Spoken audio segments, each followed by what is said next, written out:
來看前台中市交通局公職處的處長張應東，2020年到2024年任職期間，涉嫌性騷擾6名查某下司。台中市政府在2024年的時陣，給技能大過免職，而且袂當領退撫金，也依照違反性平法，給罰30萬。想袂到在2025年的時陣，伊擱再考入去交通部的高工局，監察院今年除了給單核懲戒法院第4月也裁定停止職務。不過法界認為講現有的公務人員任用方式，也是有修法的空間。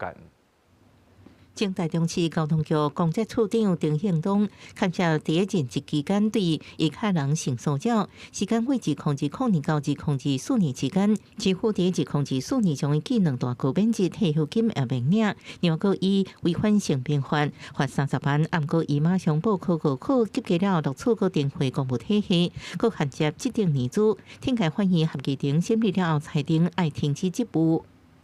可見他的情節重大。已經行政機關認定他不適任公務員，儘管背負懲戒人又考上公務員，但他的不適任性難以在短期內改變。如果繼續執行職務，將影響公務秩序。張應東在2025年參加高考，及格了後，同年10月被發到高工局交通管理組做工程員。高工局表示，伊在報道時陣都已經知影正任職務牽涉的案件，因為伊是經過國家考試，讀取分發到因單位的正式人員，依照規定免拒絕報道。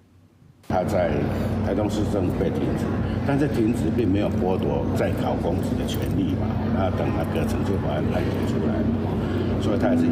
規定去報考，然後填志願錄取到這邊來。高工局表示，庭改法院的判決出來了後，已經依法停職，也已經離職。不過，律師認為公務人員的職務有高度的公共性、公權力行使，甲對人民基本權利的影響，在任用標準不應該干那限制在專業能力。我們公務員用人，重要是一個賢人，